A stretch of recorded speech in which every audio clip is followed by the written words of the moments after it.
गेल्या महिन्यात पुण्याच्या स्वारगेट स्थानकातल्या अत्याचार प्रकरणानं महाराष्ट्र हादरलेला होता आणि या प्रकरणातला आरोपी सध्या गजाआड आहे। मात्र अत्याचार प्रकरणातील पीडित तरुणीनं आता पोलिसांवर गंभीर आरोप केले। या संदर्भात तिनं राज्याच्या सचिवांना पत्र लिहिलं। या पत्रात नेमकं काय आहे, तिनं पोलिसांवर काय नेमके आरोप केलेत, याचा आढावा घेणारा हा स्पेशल रिपोर्ट पाहूया।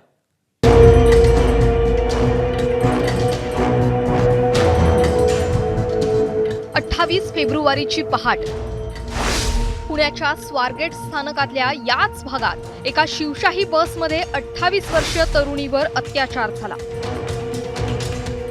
संपूर्ण महाराष्ट्र या घटनेनं हादरला।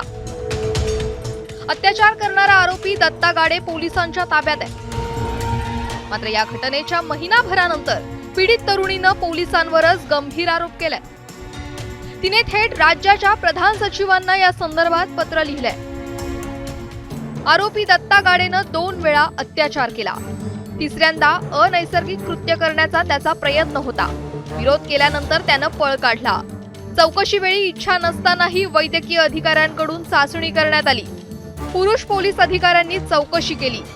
चारित्र्यावर संशय व्यक्त करणारी वक्तव्य आरोपीच्या बाजूनं आणि राजकीय व्यक्तींकडून करण्यात आली। बदनामी विरोधात पोलीस आयुक्त आणि जिल्हाधिकाऱ्यांकडे दाद मागितली, पण दाद मिळाली नाही, असे गंभीर आरोप पीडित महिलेनं केलेत। महत्त्वाचं म्हणजे प्रधान सचिवांना हे पत्र लिहिण्यापूर्वी पीडित तरुणीनं मुख्यमंत्री आणि उपमुख्यमंत्र्यांची भेट घेऊन आपली तक्रार मांडल्याची माहिती आहे। स्वारगेट अत्याचार प्रकरणात पीडित तरुणीनं केलेले आरोप गंभीर आहेत। पीडित तरुणीनं थेट पोलीस आणि वैद्यकीय अधिकाऱ्यांवर आरोप केलेत। शिवाय दाद मागितल्यानंतरही पोलीस आयुक्त किंवा जिल्हाधिकाऱ्यांनी दखल घेतली नसल्याचं पीडित तरुणीचं म्हणणं आहे। त्यामुळे तिने थेट प्रधान सचिवांना पत्र लिहित आपली कैफियत मांडली। या पत्रात तरुणीनं सरकारी वकील बदलून देण्याचीही मागणी केली आहे। सध्या नियुक्त करण्यात आलेले वकील अजय मिसर यांच्याबद्दल आक्षेप असल्याचं आणि तशी माहिती असल्याचं तरुणीनं म्हटलंय। त्यामुळे मिसर यांच्या जागी असीम सरोदे यांची नियुक्ती करावी असं तरुणीनं म्हटलंय। जो प्रस्ताव पोलीस कमिशनरनी पाठवलेला आहे असं म्हणतात तो आणि तिचं हे पत्र या सगळ्यांचा एकत्रित विचार केला जाईल आणि गृहमंत्री जे आहेत त्यांच्या कार्यालयामध्ये याच्यावर चर्चा होऊन त्यानंतर नक्की नाव कोणतं आहे ते नक्की केलं जाईल। माझी नियुक्ती झाली नाही तरी मी त्या मुलीसोबत सुरुवातीपासून आहे आणि शेवटपर्यंत राहणार आहे।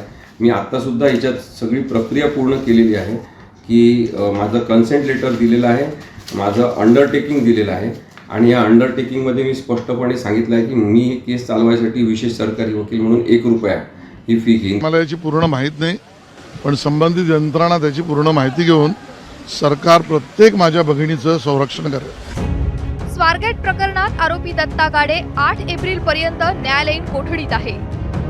पण याच दरम्यान पीडित तरुणीनं थेट तपास यंत्रणेवर आणि वैद्यकीय अधिकाऱ्यांवरच आरोप केल्यानं आणि न्यायासाठी मुख्यमंत्री आणि उपमुख्यमंत्र्यांचं दार ठोठावल्यानं या प्रकरणाचं गांभीर्य वाढलंय।